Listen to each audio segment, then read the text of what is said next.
Last time हम class Hydrozoa पे थे, उसके कुछ हमने करैक्टर पढ़े थे। उसके दो इम्पोर्टेंट मेंबर के बारे में हमने पढ़ा था, एक ओबेलिया था और दूसरा हमारे पास हाइड्रा थे, और दो उनके बिग जीनस हैं इस क्लास के।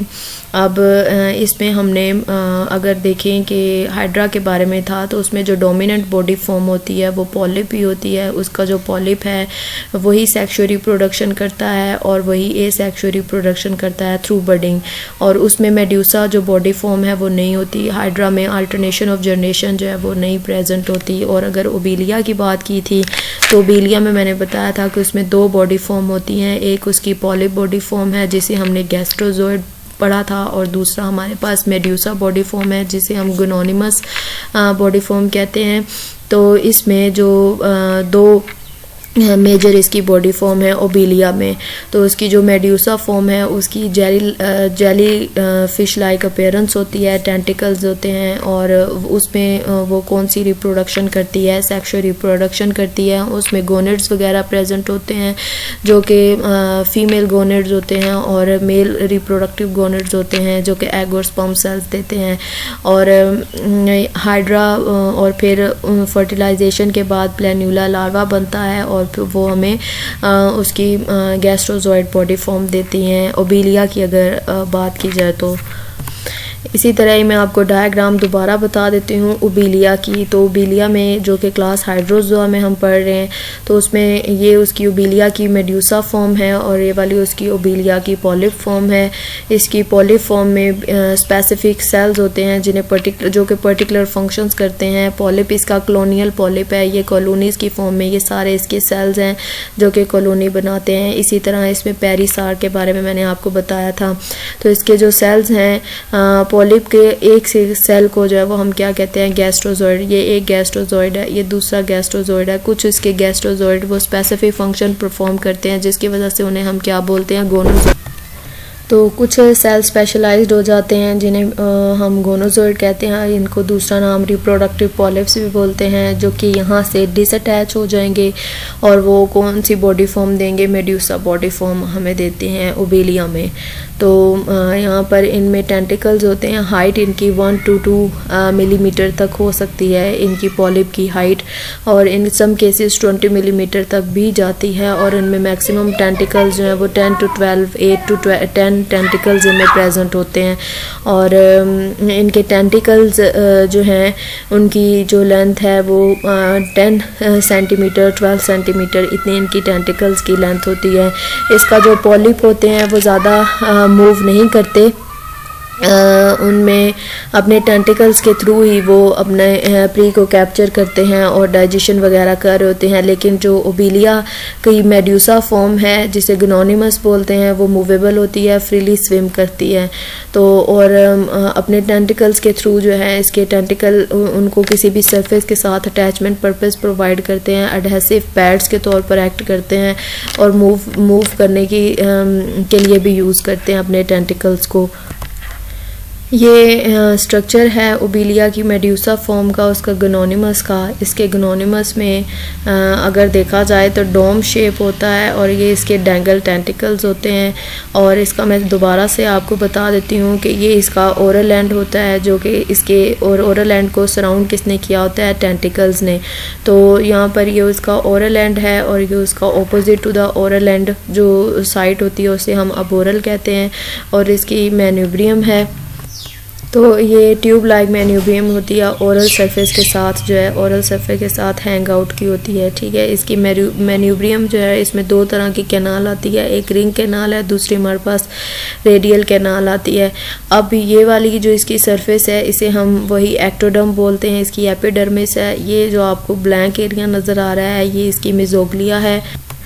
ये जो लाइनिंग नज़र आ रही है ये इसकी गैस्ट्रोडर्मिस की लाइनिंग है। तो गैस्ट्रोडर्मिस के अंदर ये सारा इसकी गैस्ट्रोवेस्कुलर कैविटी है। तो इसकी गैस्ट्रोवेस्कुलर कैविटी जो है वो मैन्यूब्रियम में भी प्रेजेंट है और फर्दर इसका मैन्यूब्रियम जो है वो ब्रांच्ड हो जाता है, 4 ब्रांचेस देता है जिसे फिर हम क्या कहते हैं, रेडियल कैनाल।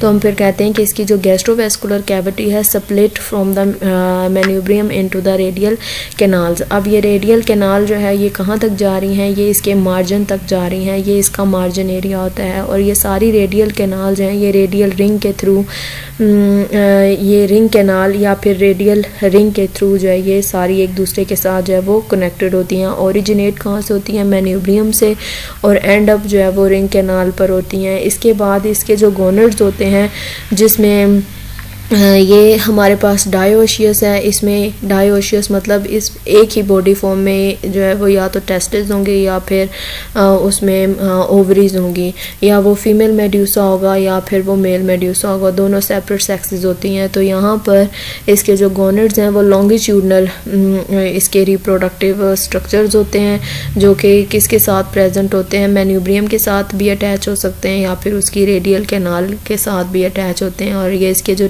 टेंटिकल्स हैं, ये इसमें जो टेंटिकल्स होते हैं ये एडहेसिव पैड्स के तौर पर भी एक्ट करते हैं।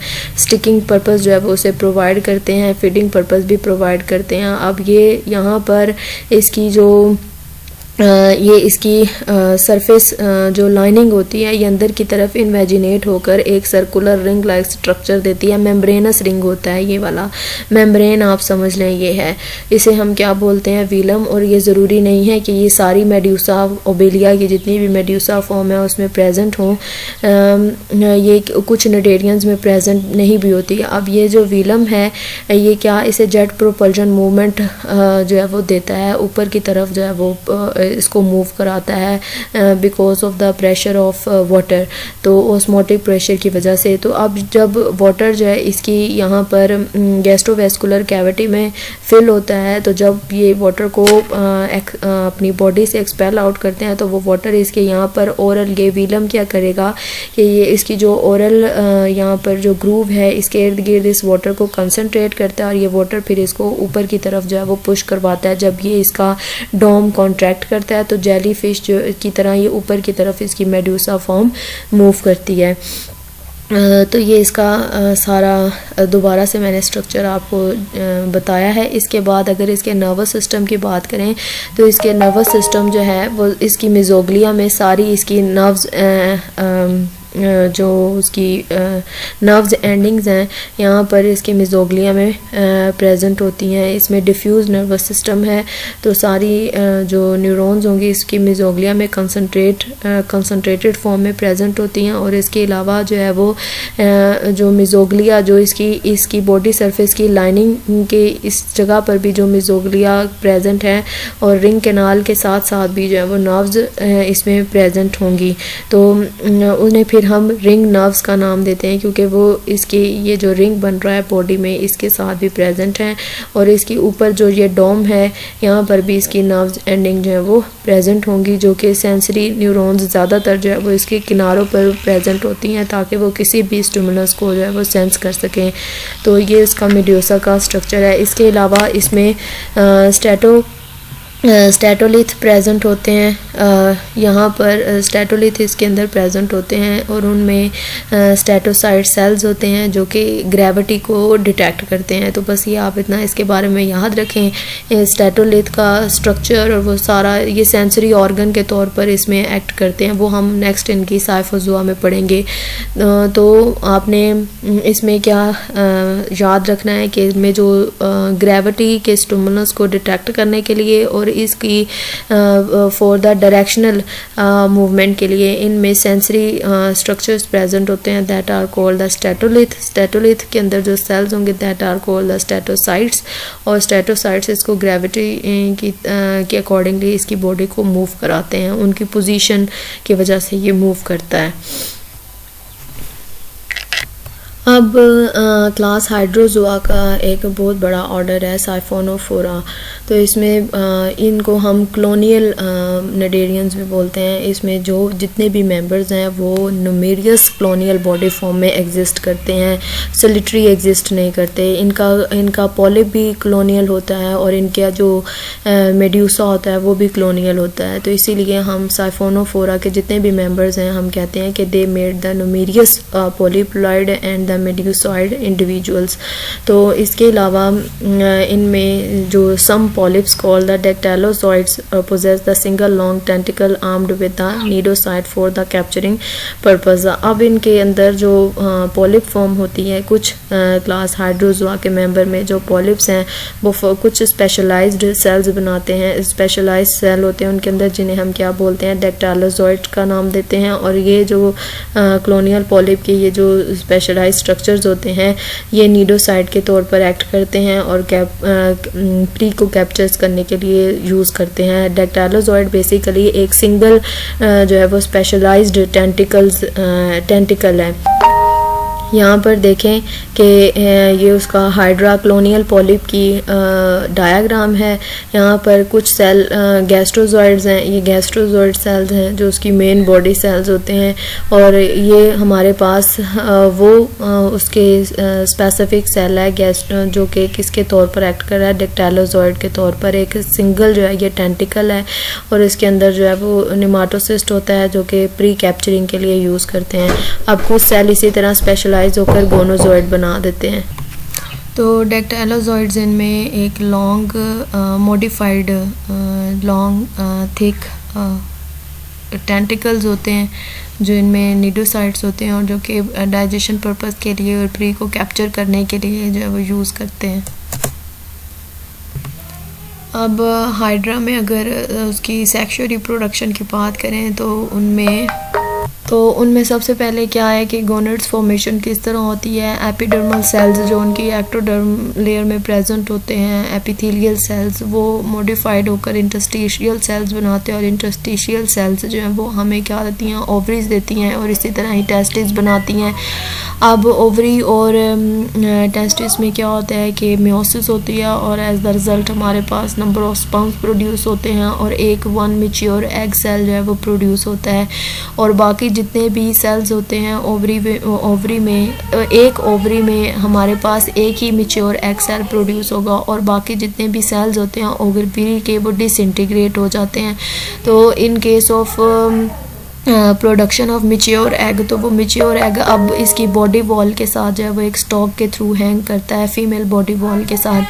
तो इसके बाद एग की जो है वो फर्टिलाइजेशन होती है। फर्टिलाइजेशन के बाद जो है वो इसमें यहाँ पर सेपरेट एम्ब्रियो दिखा दिया गया है, लेकिन फर्टिलाइजेशन जो है वो embryo formation inside the body होती है।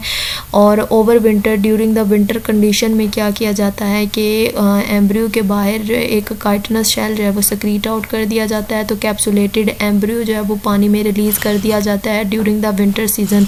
जब स्प्रिंग सीज़न आता है तो एम्ब्रियो जो है वो हमारे पास फर्दर हमें यंग पॉलिप में कन्वर्ट हो जाता है, रिप्रोडक्शन कंप्लीट हो जाती है, उसकी डेवलपमेंट कंप्लीट हो जाती है। तो इसके बाद दोबारा से बडिंग के थ्रू रिप्रोडक्शन होना स्टार्ट हो जाती है। तो इसमें अगर एग की बात करें तो एग की इसमें जो एग प्रोड्यूस होता है हाइड्रा में वो यॉक्ड एग होता है। और वो यॉक कहाँ से आती है, वो गैस्ट्रोडर्मल सेल्स जो हैं वो यॉक प्रोड्यूस करते हैं। लेकिन प्रोड्यूस कहाँ पर होता है, उसकी एक्टोडर्म में, लेकिन गैस्ट्रोडर्मल सेल्स जो हैं वो इसके एग की यॉक बनाते हैं। तो ये भी एक इसका इम्पोर्टेंट करैक्टर होता है हाइड्रा का। तो यहाँ तक आपकी क्लास जो हाइड्रोजोआ थी उसमें कंप्लीट हो गया उसका सारा पूरी क्लास। और नेक्स्ट क्लास जो है वो साइफोजोआ है।